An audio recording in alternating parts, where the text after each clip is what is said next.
arrancamos. Ok, vamos entonces. Pasamos, como saben, la charla se llama Mitos y Verdades sobre el autismo desde una perspectiva neuropsicológica. Así que la idea es que tengamos un poco de feedback, que sea ida y vuelta. Obviamente estamos charlando, así que lo que salga va a estar buenísimo. La primera pregunta es si hay más autismo que antes. El último reporte del 2025 de la SDS dice que 1 de cada 3 niños está dentro del espectro, o sea, eso es un reporte real del 2025. Lo que nosotros hacemos es, ¿hay más autismo que antes? ¿Qué es lo que opinan ustedes? Hola, ¿se me escucha? Hola, sí, ahí Sí. se escucha. Perdón. No, yo opino que no es que haya más que antes, sino que no se tenía en cuenta. Antes Ujú, quizás no se lo veía como un autismo, o sea, pensaban que, bueno, no sé, quizás tenía problemas de comportamientos, pero que ujú, podía llegar a mejorar. em, cuando crezca, ponele, o que es ujú. raro, o ese tipo de cosas, ¿no? O sea, como que no se tenía mucho en cuenta todo el tema psicológico antes. Bien, bien, genial, Tatiana, tu aporte. Maxi en el chat dice que no, pero ahora, o sea, que no hay más autismo que antes, pero que ahora hay más información. Yamila dice que hay más visibilidad del espectro. Así que a partir de esto, ¿hay alguien que piensa diferente? O sea, hay medio un anime en el chat de que hay mayor concientización. ¿Hay alguien que piensa diferente, que en realidad no hay más autismo que antes? Analía dice antes no había un diagnóstico certero quizás. Ok, tomo el pie de Analía para pasar entonces a la siguiente slide, que es correcto. Lo que hay ahora es mayor acceso, mayor conciencia y por eso hay una mejor identificación a la hora de poder hacer un diagnóstico. Nosotros cuando realizamos un diagnóstico vamos a basarnos en lo que se llaman pruebas psicométricas estandarizadas. ¿Alguna vez eso lo escucharon en la carrera de voces de algún profesor en COSO? Lo que son las pruebas neuropsicológicas estandarizadas, más que nada para saber si hacemos como un... No, ok. Pruebas neuropsicológicas estandarizadas son pruebas que están apoyadas en investigación científica. Y con esas pruebas se sacan puntos de corte a ver cómo sería un rendimiento en la población.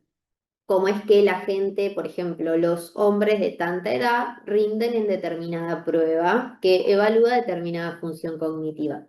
Para los diagnósticos, las pruebas se realizan igual, o sea que tiene un gran trabajo de campo detrás de cada prueba, pero siempre tienen que ser psicométricas, para que ustedes, o sea, cuando ustedes buscan pruebas psicométricas, son pruebas basadas en investigación. Y para el diagnóstico en TEA se utilizan pruebas estandarizadas y psicométricas. Lo que es importante acá es que ahora con esto mucho de las redes, la visibilización del TEA, es que se habla de moda y la realidad es que no. No es una moda, es una neurodiversidad. Por eso pasamos a lo que es el deseo. ¿Escucharon, lo vieron, lo tienen de algún lado?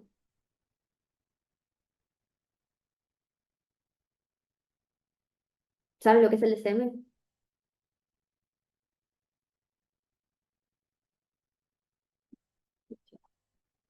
Ok. El DCM es el manual. No hay problema, muy bien, no hay problema, me encantó subir la garita. El DCM es el manual estadístico y diagnóstico de los trastornos mentales. Está hecho, bien, lo mostraron sí, en Psicopato. No, capaz la UBA Psico no es tan amiga del DCM, pero el DCM es el manual que lo hace la Asociación Americana de Psiquiatría, no me equivoco, Carly, ¿no? La Asociación Americana de Psiquiatría. Bien. La última edición es el DCM-5 del 2013, pero ahora salió una versión revisada que es donde están todos los posibles diagnósticos dentro de lo que es la psicopatología. Y hay un apartado en el DCM-5 que se llama trastornos del neurodesarrollo. Ahí lo que se introdujo en este libro fue la noción de espectro. El autismo, antes estaba un diagnóstico de Asperger, un diagnóstico de, por ejemplo, estaba el síndrome de Rett, el autismo, y ahora se englobó bajo trastorno del espectro autista. Espectro lo que trae es la noción de dimensionalidad de las conductas. ¿Qué quiere decir? Que si bien vamos a pasarlo si quieren más al criollo, que si bien hay determinadas conductas que nosotros vamos a ver en esta población, cada persona que está dentro de esa población igualmente es diferente. Por ejemplo, en el TCM nosotros tenemos para diagnosticar o lo que se espera ver en una persona que sea diagnosticada dentro del es uno que tenga dificultades o desafíos, en realidad que tenga desafíos, lo que dice el libro es desafíos en la interacción y la comunicación. ¿Sí? Ahora, ¿qué significa la noción de espectro y de dimensionalidad? Que una persona en lo que es la comunicación puede tener, no es tiene o no tiene, sino capaz tiene mejores habilidades o hay otra persona que tiene otros recursos u otras formas de comunicarse. Habla como si quisieran que cada sujeto, cada individuo va a ser diferente. Carly, vos si querés sumarte, obvio. Pero quiere decir que por más de que veamos que capaz hay ciertas dificultades en la interacción social, no van a ser todas las personas iguales. Que por eso se ve, ven el círculo que tiene como diferentes colores y gradientes, porque también nosotros ahora se empieza a hablar ahora de desafíos y fortalezas. Entonces, no englobamos en capaz paradigmas más viejos. Imagínense que paradigmas más viejos como los paradigmas médicos de salud y enfermedad, ¿sí? Ahora hay paradigmas nuevos donde se habla de cuestiones dimensionales del comportamiento. Entonces, eso está bueno que introdujo el DSM-5 a tener en cuenta. Pasemos a... Bien. Sí. Sí, justamente sí, los rasgos autistas es como que no se presentan todos de la misma manera en todas las personas dentro del espectro. Antes incluso había una noción dentro del espectro si eras más o menos autista, Ujú. una cuestión lineal, y ahora se sabe que no, estás dentro del espectro, solo que tu expresión, digamos, dentro de la neurodiversidad, que ahora vamos a explicar lo que es neurodiversidad, es distinta a la de otras personas dentro del espectro, ¿sí? Por ejemplo, esto de que hablábamos los rasgos de la comunicación, que ahora vamos a adentrarnos un poco más cómo es las interacciones sociales en el espectro autista, lo que tiene que ver con la cognición social, también lo que tiene que ver con intereses restringidos, que ahora se está intentando pasar a la terminología intereses profundos, de un gran intenso foco que tienen las personas autistas, por ejemplo, o conductas repetitivas o estereotipadas de autorregulación, también conocidas como stimmings. Entonces, es como que estas cosas se van viendo más desde una cuestión dimensional, hipersensibilidad o hiposensibilidad a ciertas cuestiones sensoriales, intereses sensoriales inusuales que pueden llegar a aparecer. Entonces, cada perfil y fenotipo es diferente, ¿sí? Eso más que nada. Genial. Seguimos. En este caso, acá Moira hace una pregunta a Carly para que le respondamos. En este caso, no hablamos de por personalidad, que esto es una de, si quieren, una de las slides más adelante, creo que va a poder dar respuesta a esta pregunta. ¿Vos sabés cuál te digo, Carly? Uno Bueno, de los mitos, hay uno de los mitos que habla de esto, pero que lo vemos más adelante, no hay problema. sí. Hay uno de los Ok. Eso se Sí, está sí. despoleando. Hay uno de los mitos que habla respecto a esto no es que tiene que ver con la personalidad, pero bueno, después más adelante lo contestamos. La neurodiversidad, acá pregunta Maxi, la neurodiversidad abarca más que solo el autismo. Bien. ¿Esto, Carly, seis vos? Ah, pensé que te tocaba. Perdón, Ah, discúlpame. ah, No, no, no, no hay problema. Bueno, la neurodiversidad abarca más que solo el autismo, Maxi. Sí, exactamente, sí, es verdad. No solo hablamos de autismo, también podemos hablar en general dentro de lo que es el capítulo de neurodesarrollo del DCM. Tenemos el, el TDA, trastorno de deficiencia de atención, y también puede ser Tenemos TDAH. tenemos Sí, los trastornos del aprendizaje, la trastorno del discapacidad aprendizaje. intelectual, que antes era lo que se llamaba retraso madurativo, se transformó en discapacidad intelectual, porque no hay ningún Exactamente. retraso en la maduración de la persona, sino que se habla de desafíos en capacidades intelectuales, capaz. Exactamente. Y después del TDA, que decía del déficit por atención, también puede ser TDAH, que es con hiperactividad. Puede ser eh, con desatención sin hiperactividad o con las dos. Y puede haber un predominio de desatención o un predominio de hiperactividad, dicen los criterios diagnósticos. Bien. Todo esto lo pueden encontrar en el manual. Ustedes Sí. buscan DSM-5, buscan, van a trastornos del neurodesarrollo y ahí está toda la nomenclatura y ustedes pueden leer y para conocer lo que, porque capaz es mucha información Sí, que sí, es pueden difícil encontrar abarcar ahí. todo, Claro. todos no se puede. Nosotras porque ya lo hacemos de hace mucho tiempo, entonces los vas teniendo más en la mente, pero siempre podés recurrir al manual y revisar. También porque hay algo que existe que son las comorbilidades, que es la coexistencia de dos diagnósticos, entonces no te queda otra que ir al manual. Sí, también sí, es muy conmovido, tenemos autismo con TOC, entonces bueno, hay todo un mundo en el cual nos tendríamos que dedicar un curso Sí. directamente. Así que seguimos. Entonces con el concepto de neurodiversidad. No sé si lo han escuchado, ya este concepto, supongo que está bastante en auge últimamente. En redes sociales se habla muchísimo desde este paradigma. Fue propuesto por Judith Singer, ¿sí? En su momento, en el 98, y plantea de que no existe una única forma normal de procesar la información en nuestro entorno, sino que hay varios funcionamientos cognitivos igualmente válidos, ¿sí? Vieron, yo ya había escuchado esta metáfora comparando con los procesamientos de celular, que es Android y Apple son bastante diferentes. Bueno, que se pelean cuál es mejor Android, cuál es mejor Apple. Bueno, más o menos estamos hablando de algo así, ¿no? El cableado de las personas en el cerebro no es el mismo, ¿sí? Hay otras formas de procesar la información y desde esta perspectiva es que hablamos de neurodiversidad, de cerebros diferentes con distinto cableado, ¿sí?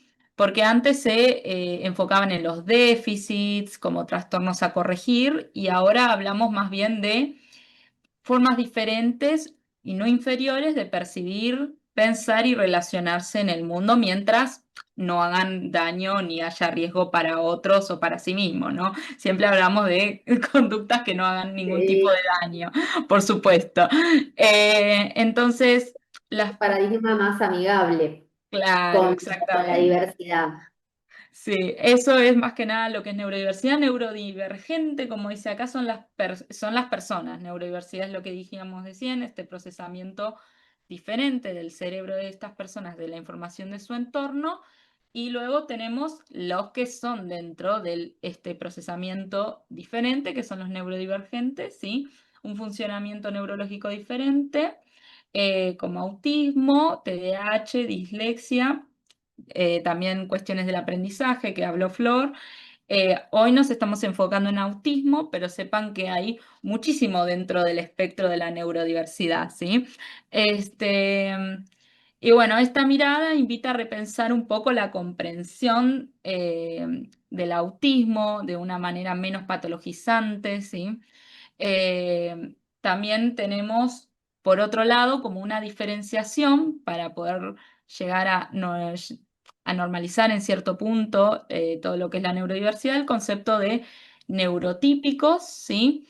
Estas son las personas que justamente pueden procesar la información del entorno de una manera esperable, que no están dentro del espectro de la neurodiversidad, de la manera en que la sociedad espera, ¿no? Como los que somos los demás, digamos. No sé si conocían ya estos términos un poco o... Sí, ahí Tatiana en el chat dice que sí. Que sí, que Imagínense que conocen escucharon los términos, los neurotípicos, sí, sí, genial. También, si quieren, introduciendo una pequeña parte de lo que es la neuropsicología. La neuropsicología es la disciplina, como dice neuropsicología, une cuestiones neurológicas con cuestiones de psicología. Psicología como el estudio, la ciencia del comportamiento. Entonces, ¿qué es lo que nosotros vemos desde el lado psicológico? Nosotros vemos comportamiento, vemos conductas, y desde un lado más neuro vemos qué relación tienen esas conductas a nivel sistema nervioso, a nivel neurológico, ¿sí?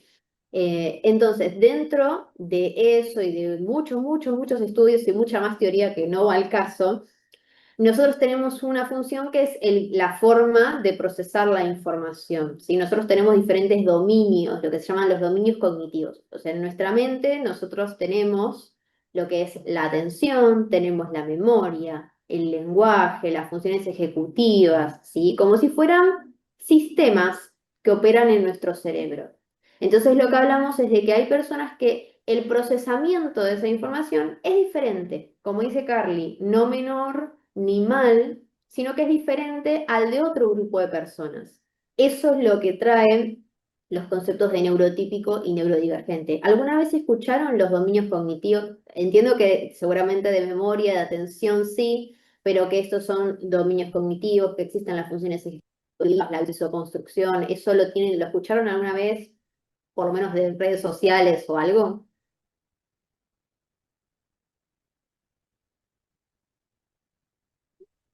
Ok, hay hay de respuestas todo. divididas. Ok, Bien, bueno. seguimos entonces. Entonces, este estilo cognitivo de los diferentes dominios cognitivos que dice Flor exactamente un enf- dan presentaciones distintas en el autismo, por ejemplo, estos enfoque intenso en los intereses y más profundos que tienen en ciertas temáticas, ciertos intereses sensoriales inusuales que pueden aparecer, más atención al detalle que no les permiten ver muchas veces escenas globales incluso entre otras cuestiones que puedan aparecer del procesamiento de la información, hablando desde Claro, lo colectivo, ¿no? claro. Exacto. A nivel cognitivo y neuropsicológico, nosotros lo que vamos a ver es, por ejemplo, una conducta de quedarse mirando, de focalizar, por ejemplo, en algún aspecto particular de una escena. A nivel neuropsicológico, lo que nosotros decimos capaz de eso es que hay una atención focalizada en un determinado estímulo. Entonces es un tema bastante complejo que cada término nos llevaría una charla Sí, porque tienen mucha información para poder explicar, pero por lo menos brindar algún tipo de pantallazo neuropsicológico obviamente, a la charla.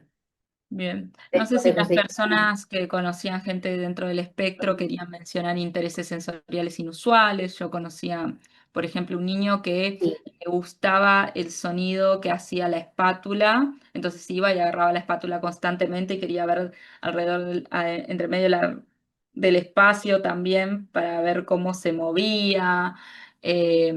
Cuestiones de cómo giran las ruedas, a veces de los autos, del juguete, ¿no? Estas cuestiones de más un lavarropas. focalizadas, sí, el lavarropa también suele pasar. No sé si alguien conoce de otros intereses sensoriales que puedan llegar a tener, pero esto es algo común que puede pasar, ¿sí? Bien, seguimos. Seguimos. Bien, vamos con el siguiente mito entonces. Las personas autistas son menos empáticas. ¿Qué les parece? A ver, una expareja mía sacudía el cuerpo para relajarse, como vía en eso también va a aparecer. em, Bien, Moira dice que tiene un interés en un familiar de ella muy importante, muy fuerte, perdón, por los camiones. Bueno, ahí podemos ver lo que es lo que hablaba Carly, el interés en capaz en alguna temática, en algún objeto. Sí, eso se ve. Y eso, por ejemplo, Intereses profundos, ustedes en el DSM lo van a leer como intereses y patrones de comportamiento restringidos. Ahora se está socialmente, si quieren, se está moviendo a intereses profundos. Em, es un ítem dentro del diagnóstico, contar con eso. Bien, ahí estaban diciendo hiperfijaciones, exactamente. Mi sobrino colecciona autistas. Bien, esto de que pueden llegar a ser un juego más de lo lineal, no tan Mm, simbólico, también sí, suele ocurrir más literal. ¿Sí? sí, Este, bueno, la rigidez cognitiva acá de nadie puede tocarlos porque se angustia mucho, sí, ¿no? De tener que tener cierta estructura que no se puede desacomodar, aparece mucho también. Rutinas sí, muy estrictas, ¿sí? Conocí un caso en donde si la madre se retrasaba, el niño no sabía la hora, pero sabía exactamente cuando la madre llegaba. A los 5 minutos se ponía a cocinar y si se tardaba más de esos 5 minutos se angustiaba muchísimo. Entonces sí, están esos patrones. Mi hermano sí. está dentro del espectro y tiene un fuerte interés por las guerras también, ¿sí? Ahora vamos a ver que sí, en hombres hay intereses que quizás llaman mucho la atención, Mucho más atención. mucho más Sí. que mujeres, eso ahora lo vamos a ir viendo. Sí. Bien, gracias por los comentarios, chicos. Me alegra, no estamos solas. No me quiero sentir sola. Bien. Continuamos. Bueno, como decía antes, el siguiente mito, muy famoso, porque lo he escuchado muchísimo, acá siguen apareciendo, tengo un primo dentro del espectro, sé que a veces no mide su fuerza. Esta es otra cosa también, ¿no? Sí. Interoceptiva, no sé si querías, Flor, hablar de la Y hay algo interoceptiva. que es como la hipo o hipersensibilidad que puede estar presente en algunas personas que estén dentro del espectro, que hipo es como la falta no, en realidad, la menor como capacidad de sentir cosas y la hiper es que siento demasiado. Hipo es necesito estímulos muy fuertes para sentir e hiper es cualquier mínimo estímulo ya lo siento, para hablarlo a nivel coloquial y mal y pronto, si quieren. Entonces, capaz eso se debe a cuestiones sensoriales. Y lo que tiene, que esto sí me parece importante remarcar, como nosotros lo que vemos son no, por ejemplo, una persona que tenga hiper o hiposensibilidad no entra de por sí dentro del espectro. Los problemas o los desafíos en realidad en la regulación emocional pueden darse en cualquiera de los trastornos del neurodesarrollo, porque ahora socialmente sí se está viendo y que está buenísimo, se está visibilizando mucho más todo lo que es el espectro, pero no hay que olvidar de que un niño no mira a los ojos no significa que per se sea una persona que esté dentro del espectro. Por eso al inicio, cuando empezamos, hablamos de que hay que hacer una evaluación, hay que hacer entrevistas, es todo un proceso que hay que pasar para oficialmente brindar un correcto diagnóstico en eso. Así que está súper interesante sus comentarios. Te dejo seguir, Carly. Sí. Buenísimo. Sí, otra de las cuestiones estas más interoceptivas de que no registran ciertas sensaciones internas de como cuando tienen sed, cuando tienen frío, Mm, cuando tienen calor, cuando tienen hambre. Sí, sí. Bien, sí, el que está menos civilizado. Eh, ahora lo vamos a hablar en un ratito, este último que comentaban. Bien, seguimos. Este mito, ¿qué les parece? Va, ¿verdad o mito? Ya lo veo. Las personas autistas son menos empáticas. Este, mucho sensibilidad al tacto. Bien, de los colores, la comida, suele pasar, exactamente. Sí, también puede ser a nivel de texturas, de lo visual. Perfecto, gracias por todos los... Nos resirven para traer esto. Vamos viendo, verdadero, falso para ustedes. ¿Son menos empáticas las personas autistas? Bien. Bien, en el chat dicen mito, depende las habilidades de la persona, pero no las hacen menos empáticas necesariamente. Dicen que no. Ok, también parece de nuevo que hay consenso con respecto a esto, Bien, de que en realidad perfecto. dicen que es por habilidades sociales. Bien, va por algo de unas capacidades, vamos a ir viendo. Bien. Exactamente como ustedes dicen, es falso, es un mito común de que no tienen empatía, falso. No es que carezcan de empatía, sino que muchas veces tienen dificultades para interpretar o reconocer lo que denominamos estados mentales. ¿Qué significa esto? Cómo se siente, piensa, cree el otro, que puede ser algo distinto a lo mío, ¿sí? A través de los canales tradicionales de comunicación que tenemos en nuestra sociedad más neurotípica, ¿no? En nuestra sociedad en general se espera que las personas puedan comprender emociones, intenciones, todos estos estados mentales mediante cuestiones sociales más implícitas, que no es tan directo o literal de la comunicación, como sería el lenguaje corporal, gestos, expresiones faciales, tono de voz, ironía, segundas intenciones, ¿no? Sarcasmo, que en general nosotros lo aprendemos más los neurotípicos de manera automática, ¿sí? No hubo como un aprendizaje consciente de esto. ¿No? Exacto. Puede Eso ser, quiere decir que en ningún momento nos enseñaron que si alguien está frunciendo el ceño y está así, sí, nunca vino alguien y nos dijo, eso significa que está enojado, sino que implícitamente nosotros lo vamos aprendiendo a partir de la experiencia. exactamente. Esto de, ay, qué divertida que es la clase, oh, qué divertida que es la clase. O sea, te das cuenta Los ahí en el odia. tono de voz, si es verdad o es más bien sarcasmo, sí, exactamente.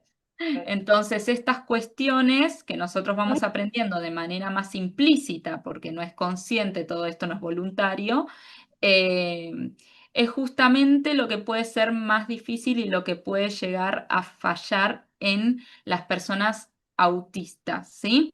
Esto se explica mediante algo que se llama teoría de la mente, ¿sí? Acá yo traje el ejemplo de Phoebe de Friends. La teoría de la mente es esto. Cuando esto quiere decir que alguien tiene la capacidad de atribuir estados mentales que estuvimos hablando a nosotros, a sí mismos, casi tiro el vaso, y a los demás. Se refiere a la habilidad en cierto punto de comprender, predecir la conducta de otras personas, ¿sí?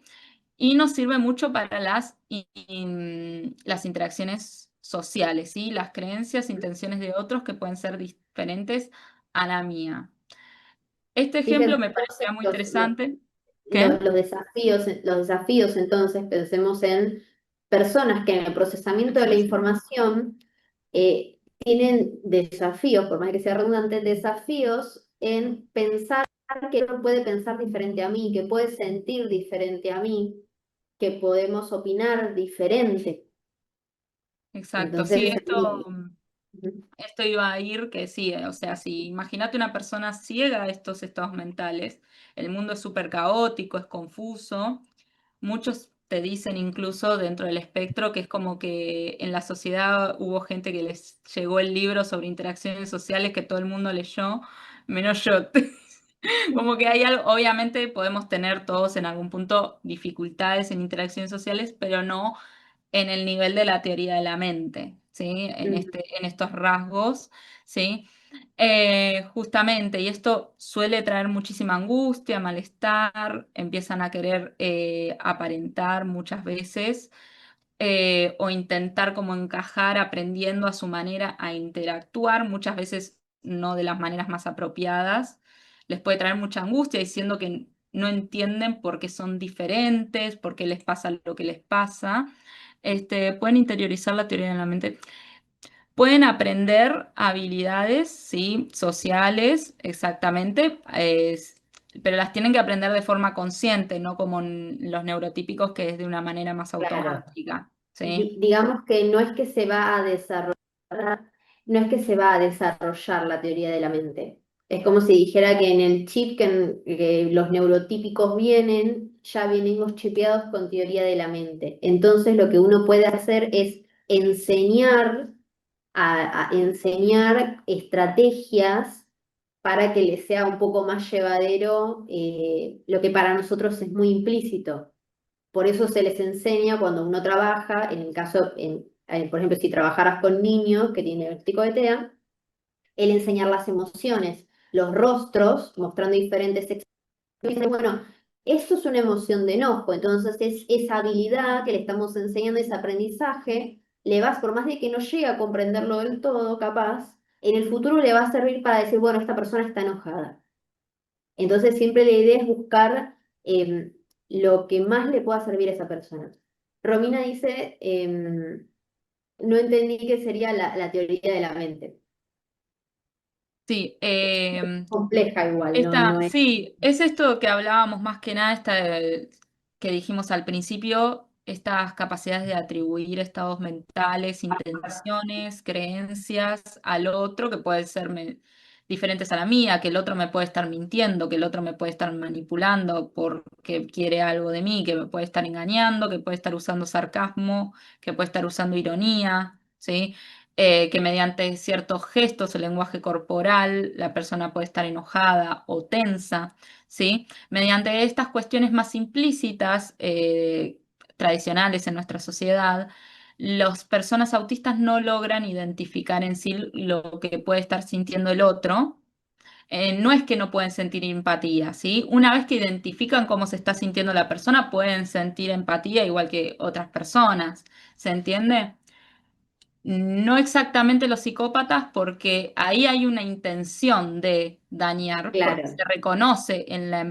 se reconocen las emociones del otro, las claro, intenciones del otro. En cambio, en claro, autismo es que no logran comprenderlas. ¿Se entiende? exacto. Exacto. Ustedes imagínense que dentro del DCM no existe el término psicópata, sino que es un concepto bien cultural y social, sino que tenemos, por ejemplo, el trastorno de la personalidad antisocial, que es una persona que es lo que culturalmente se llamaría una persona psicópata, que es una persona que sí comprende y entiende y tiene teoría de la mente y sabe los deseos de los demás, todo eso lo comprende y sin embargo realiza acciones para su propio beneficio. Entonces, eso es otra cosa que no se relaciona con TEA, no se relaciona con TEA. Pero está buenísimo el Sí, comentario por cosas. está bueno porque puede llegar a confundirse, sí. Sí, Este, total. acá hablan sobre el humor, también de hacer También, chistes, sí, muchas veces el hecho de no entender chistes, de que el resto se está riendo y no saber por qué puede resultar frustrante, porque los chistes entran dentro de las dobles intenciones, de la cuestión de la comunicación más implícita, entonces sí puede haber dificultades también. Exactamente. No es que no puedan aprender chistes igual, ¿eh? No claro, pueden. claro. Bien. Es como más confuso para ellos interpretarlas exactamente. Ok. mm, para rasgo, o sea, es difícil, porque tenés que cumplir ciertos criterios igual para llegar a diagnosticar, para que esté dentro del espectro. Podés identificar quizás algún rasgo individual aislado que puede llegar a ser autismo, pero eso solo no explicaría que entres dentro del espectro autista. Puede ser otra cosa o solamente un rasgo medio rígido, pero no impacta ni es un trastorno en sí tampoco, ¿no? Totalmente.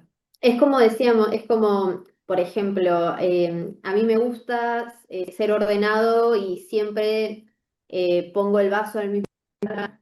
Eso por tener capaz esa rigidez en mi comportamiento en sí no me vuelve capaz dentro del espectro, sino que es justo como dice Carly, hay que empezar como un proceso, si no es una conducta que tiene, por eso no todos dejamos de ser muy diferentes en lo que son, todos tenemos música que nos gusta más escuchar y la podemos escuchar en loop y eso nos hace muy similares, o sea, por más de tener formas de procesar diferentes. Exactamente. Este, sí, yo quería acá dar el ejemplo de Phoebe de Friends, que llevó la teoría de la mente a otro nivel. No sé si lo conocían, este capítulo. Básicamente, para los que no vieron Friends, es un episodio en donde se enteran que en el grupo de amigos, que ellos están prácticamente todos viviendo juntos, excepto uno, están dos de ese grupo de amigos saliendo, ¿no? Y ellas los ven en un momento de que, y se enteran que están juntos, pero los ven desde lejos, no es que ellos se enteran de que ya se enteraron ellas también. Entonces es como que empiezan a indagar, ir viendo qué onda, y es como que ellos no saben que sabemos, dicen al principio, pero después, por otras interacciones que tienen con ellos, se dan cuenta de que sí saben, de que ya se enteraron, pero nadie habla, ¿viste? Entonces es como, ellos no saben que sabemos que ellos ya saben que nosotras ya sabemos que están juntos. Y es así, es un juego de quién sabe que no, es muy gracioso, la verdad. Y me gustó para poder traerlo, justamente esto es literal teoría de la mente, poder inferir los estados mentales de las otras personas, ¿no? De si saben que estamos saliendo, si no saben que estamos saliendo, está buenísimo, me encanta. Para diagnosticar a una persona en el espectro, sí o sí es necesario hacer. Mirá qué pregunta que trajeron Sí, te iba a acá. decir. Tremendo. Me encanta que estemos Sí, on fire acá, chicos. sí, Un sí, nivel. sí. Hacer helados y el ADR, o sea, los test. Porque entiendo que, por ejemplo, el psicoanálisis trabaja dificultades que un niño o una persona puede tener teniendo en cuenta la subjetividad del mismo. Sí, entiendo que desde el psicoanálisis se trabaja de manera diferente dentro de lo que es neurodiversidad. Eh, lo que te puedo decir de los test de A2 y ADR es que sí se utilizan dentro de una batería diagnóstica, es decir, no ese test aislado, ¿sí? Incluso depende para qué, muchas veces se evalúa autismo sin necesidad del test, sí es fundamental para obtener el certificado único de discapacidad. Pero ese test no es tan específico y sensible para detectar todo tipo de autismo, ¿sí? Entonces, bueno, no se puede usar como batería, como evaluación aislada, ¿sí? Dentro de una batería con más test, entrevistas, escalas a cuidadores, informantes, etcétera, ¿sí? Es sobre todo observación clínica y entrevista lo que más cuenta, es la información más valiosa para el diagnóstico. Sí, el Pero sí, se diagnóstico es, utiliza buenísimo. Está buenísimo que lo traigan, pues sí, se utiliza, obviamente. Yo, sí. sí. Para Bueno. los que no saben, el A2 es una escala, es una evaluación observacional.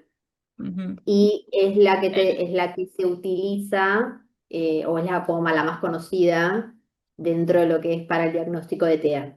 Y como dice Carly, si uno quiere acceder al CUD, que es el Certificado Único de Discapacidad, suelen pedir que la persona haya hecho la evaluación A2. exacto. Y el ADR es una entrevista también protocolar, bien estandarizada, específica, con ciertas preguntas y vos vas marcando. Sobre todo delitos de desarrollo que se los hace sobre todo a cuidadores, los padres y demás de la persona, ¿sí? Bien. Seguimos. Bueno, el siguiente, ¿verdad o mito? Hay más hombres diagnosticados que mujeres. ¿Qué les parece?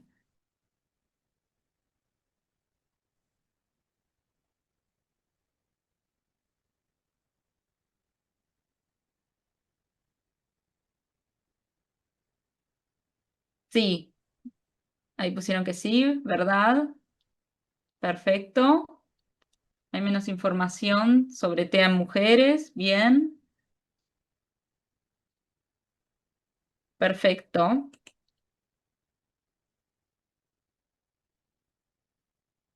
Es más común por la info, creo que sí. Exactamente, bien, bien, bien. Veo que acá muchos están súper informados. Es verdad. Se estima que alrededor de 4 hombres, una mujer es diagnosticada con autismo. Hay más diagnóstico, ¿sí? De autismo en hombres que en mujeres. Pero ¿por qué pasa esto? Es la pregunta. ¿Significa que hay menos mujeres autistas? Por acá pusieron que hay menos información sobre el TEA en mujeres. y eso es verdad, hay menos investigación sobre cómo se presenta el autismo en mujeres. Se hizo más que nada estudios sobre todo en sujetos hombres, ¿sí?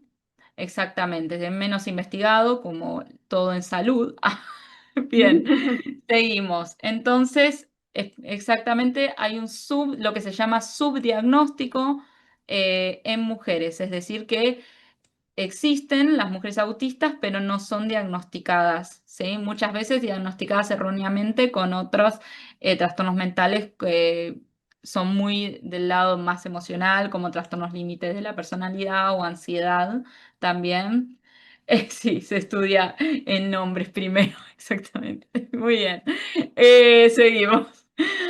Este, ¿Qué pasa en estos casos? La presentación del autismo, del espectro autista que ya estuvimos hablando, es cualitativamente diferente de la presentación típica masculina.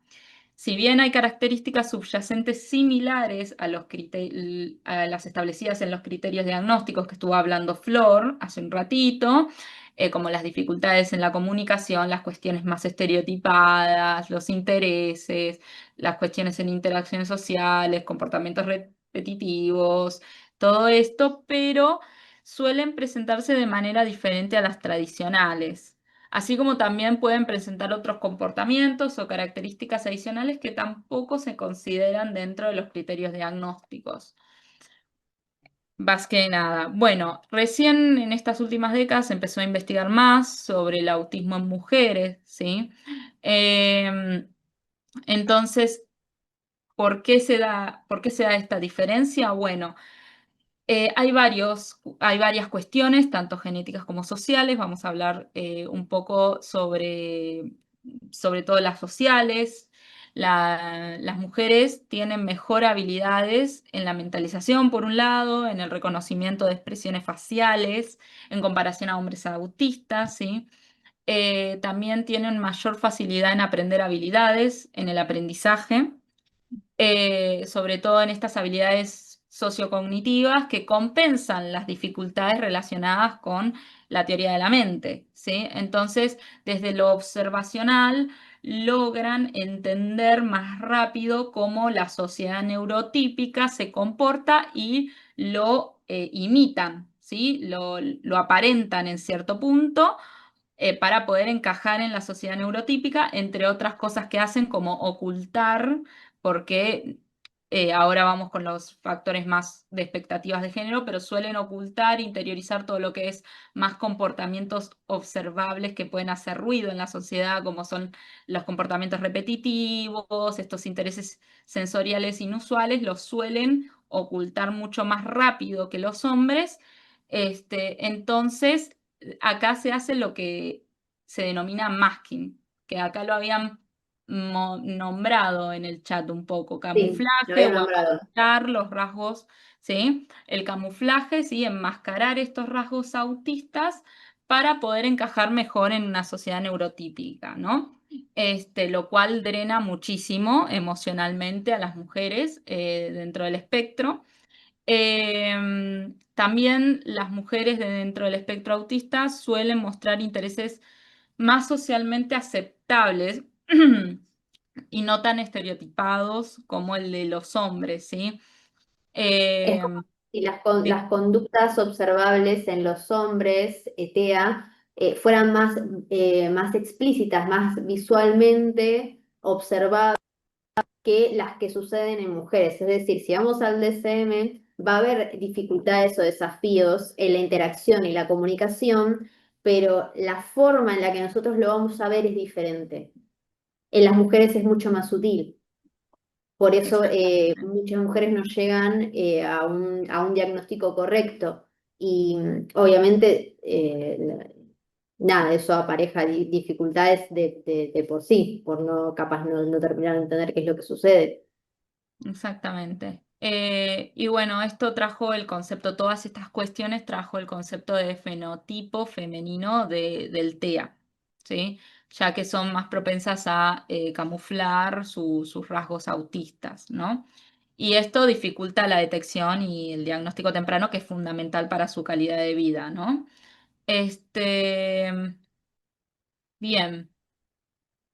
En cuanto a las expectativas de género, eh, obviamente influyen un montón, ya que en las mujeres los roles esperan a que la persona sea más callada, más sensible, más supuestamente débil o más invisible. Entonces, teniendo en cuenta estas cuestiones, suelen interiorizar y no mostrar tanto los comportamientos, ya que la sociedad espera que sean, que se metan todo para adentro, hablando mal y pronto. Entonces es mucho más difícil encontrar estas dificultades centrales del diagnóstico, ¿no?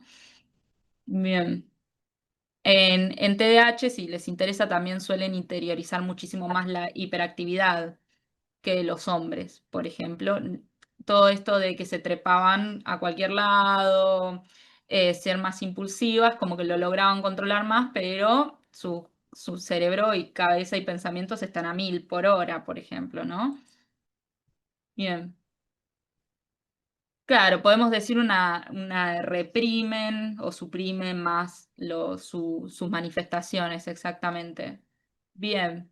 Y por último, por lo menos por mí, después sigue Flor, el autismo es de origen neurobiológico y es para toda la vida.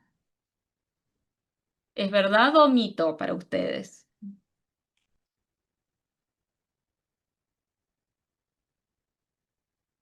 ¿Verdad?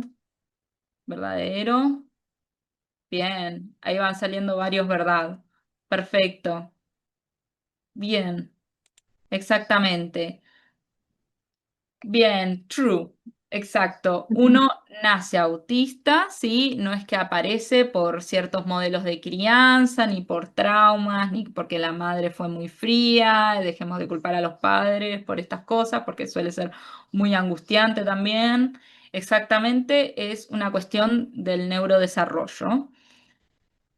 No es una enfermedad, no es que se cura ni desaparece con los años, ¿sí? Es una forma de ser y estar en este mundo y va a estar presente a lo largo de toda la vida. Por eso no se habla en términos de cura, ¿está bien? Y bueno, las personas autistas pueden desarrollar, como dijimos, estrategias, habilidades, intereses y formas de adaptarse, ¿sí? Pero bueno, no significa que dejen de ser autistas, ¿sí? O sea, que puedan aprender habilidades en relación a la teoría de la mente, no significa que ya no son autistas, ¿está bien? Y bueno, eso más que nada. No sé si seguimos entonces. Perfecto. Dale. Bien, te dejo, Flor. Bien, otro mito o verdad. El autismo solo se diagnostica en la niñez. ¿Qué piensan?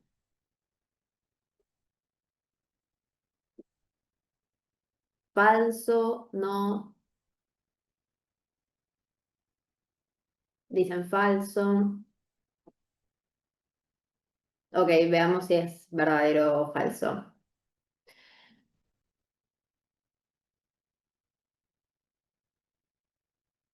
Bien, es correcto, es falso.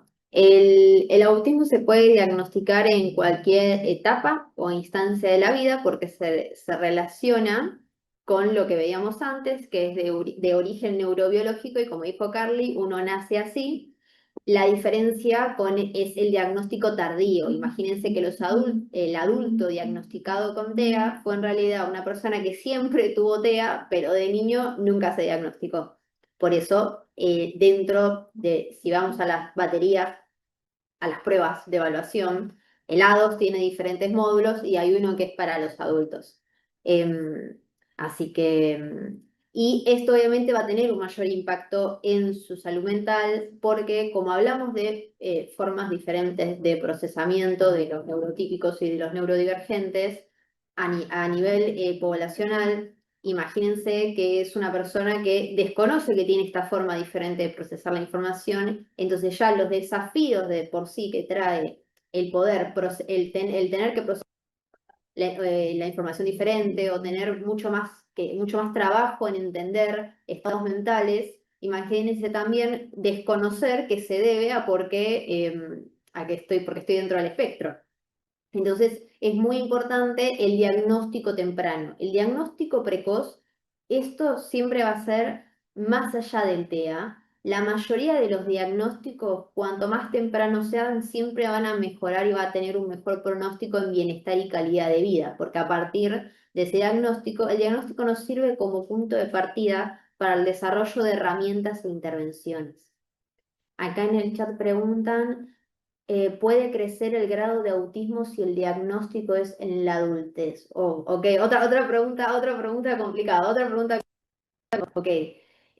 Nosotros ahora lo que hablamos con el DCM son necesidades de apoyo. El manual propone 3 tipos de necesidades de apoyo, donde va de una persona que necesita menos apoyo a una persona que necesita más apoyo en las diferentes áreas donde hay desafíos, ¿sí? Con el paso del tiempo, de la experiencia y de las intervenciones, una persona que sea diagnosticada con TEA puede pasar de necesitar más apoyo a un nivel de menos apoyo.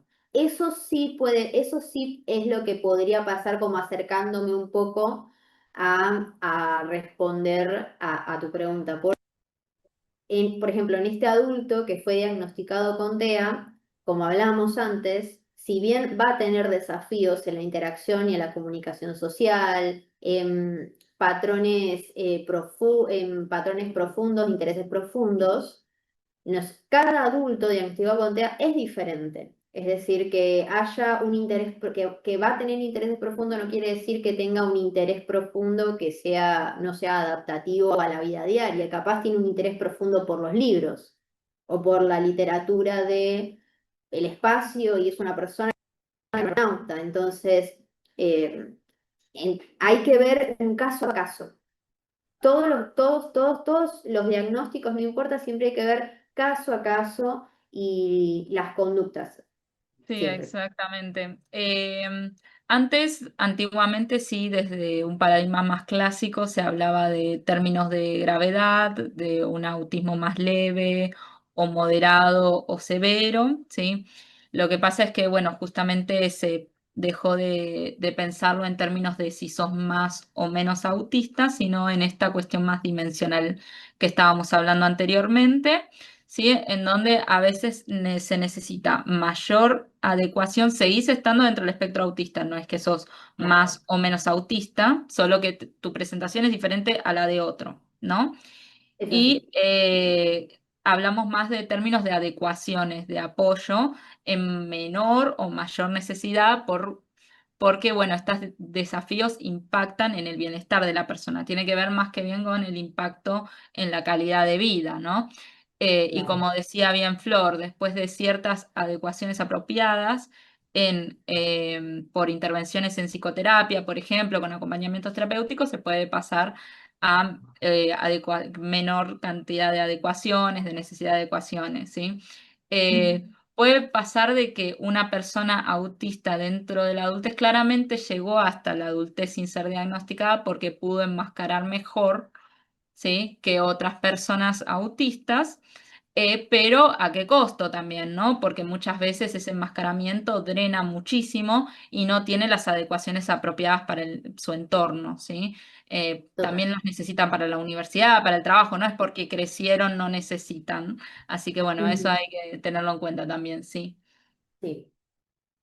Preguntan después qué paradigma escuela está más avanzada en términos de dar un mejor diagnóstico o mejores herramientas. Ok, en términos de diagnóstico, como nombramos al inicio de la charla, lo ideal es que para realizar un diagnóstico sea uno o una profesional que se haya capacitado y que utilice técnicas psicométricas, técnicas que están basadas en investigación y están hechas para un diagnóstico de TEA y que tenga obviamente un ojo, como el diagnóstico es clínico, ¿qué quiere decir? Que lo hace un profesional. No hay una prueba como un análisis de sangre por tema genético que diga, le hago el análisis e indefectiblemente tiene tal cosa. O sea que depende de una persona que con su ojo clínico y con las herramientas que tenga, haga un buen diagnóstico.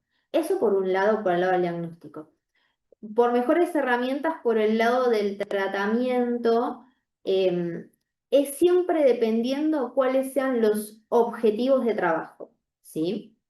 En el caso que yo me dedico a la clínica con niños en trabajo, con niños con TEA, Siempre depende de los objetivos. Cada paciente es único. Entonces los objetivos de cada paciente y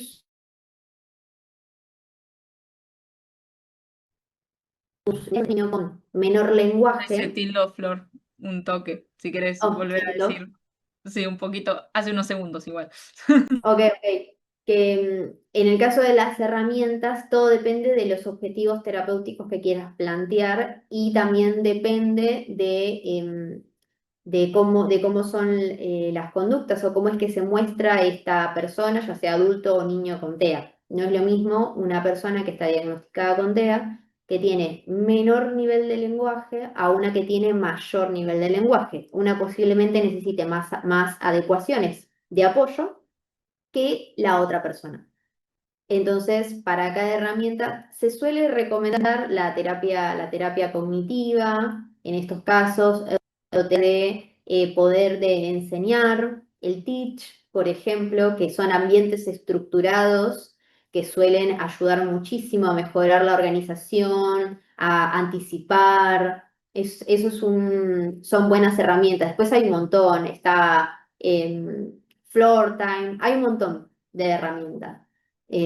Pero se recomiendan que puedas seguir esas líneas más cognitivas, conductuales, teach, ordenadas, que el ambiente se pueda adaptar mejor a la persona y a la vez le sirva para aprender y adquirir habilidades. Ok, Perfecto. llegando ya al final de la charla, siempre vamos a, en primer lugar, hablar de personas antes que déficit u alteraciones. Eso nunca, a ver, vamos a trabajar con personas no trabajamos con trastornos, sino que trabajamos con personas.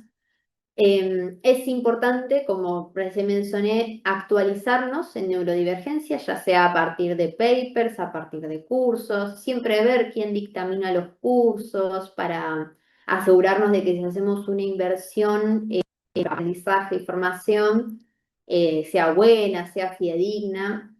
Después, tener en cuenta siempre el paradigma social de la discapacidad, ¿sí? Como esto que todo lo que estuvimos hablando hoy, y valorar y comprender la diversidad.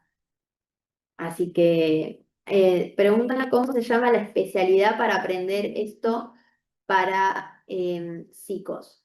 Y Carly puso, hay una página que es Actualizados, que brinda formaciones. Hay otra que se llama IAPSA también, que brinda buenas formaciones, que están orientadas al área de neurodivergencias, de discapacidad. IAPSA también es más lógica, así que por lo menos sabemos que son lugares que brindan formaciones buenas e interesantes. Así que se nos fue para arriba la presentación. Ahí va. Ahí estás Ahí muteada, Carlos. está, Ahí ahí va, está, perdón. Sí, se me ahí fue. va, ahí va. Bien. Carly, ¿vos algo más que quieras comentar? No, yo creo que no. Si les interesa la neuropsicología, les recomiendo las materias selectivas de neuropsico, Mm, la práctica profesional, para entrar más en las distintas funciones cognitivas. Se pueden especializar siempre en neurodesarrollo. Les interesa también el autismo, TDAH, desde el lado cognitivo está muy bueno, además de la psicoterapia también. Sirve muchísimo la formación, siempre la recomiendo, tanto la práctica profesional como la electiva. Eso, excelente.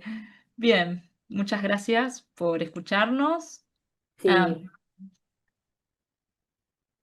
gracias por ahí sumar. hicieron una pregunta, Flor, no sé si... A ver. Primero es necesario especializarse en una terapia y luego en neurodesarrollo. Nosotros cuando nos recibimos, hablo en el caso de psicología, porque bueno, es lo que somos, no sé en otras carreras cómo será. Cuando vos te recibís de licenciado o licenciada en psicología y una vez que te matriculás, vos ya con eso vos podés empezar a ejercer. Nadie te va a pedir ni a obligar a especializarte o a hacer cuestiones de posgrado, sino que es elección del profesional. Por eso lo marcamos como un punto en el cierre de que uno, como que depende de uno, la formación siguiente. Lo que sí se pide para formación es si uno quiere realizar evaluaciones diagnósticas, ahí sí se pide una formación específica. Eh, pero después es todo formación, elección profesional, seguir obviamente, que es lo que recomendamos en realidad, seguir capacitándose, estar como a la vanguardia de lo nuevo que vaya surgiendo, porque también así uno está actualizado en herramientas, no solo de diagnóstico, sino también de trabajo, si se dedica al tratamiento. Bien, buenísimo. Bueno, me alegro que les Bueno, haya gustado, así sí, que si tienen alguna consulta o duda antes que nos quieran hacer de lo que necesiten, dejamos nuestros mails, cualquier cosa, si nos quieren consultar algo, no hay sí. ningún problema.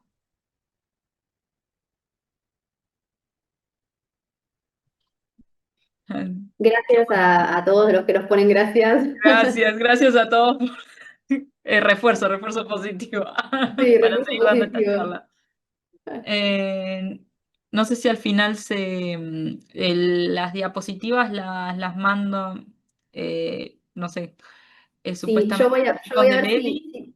si tenemos suerte y se grabó, subo la charla a YouTube. Si, Genial, tenemos- buenísimo, si el sistema estuvo de mi lado, será subida a YouTube.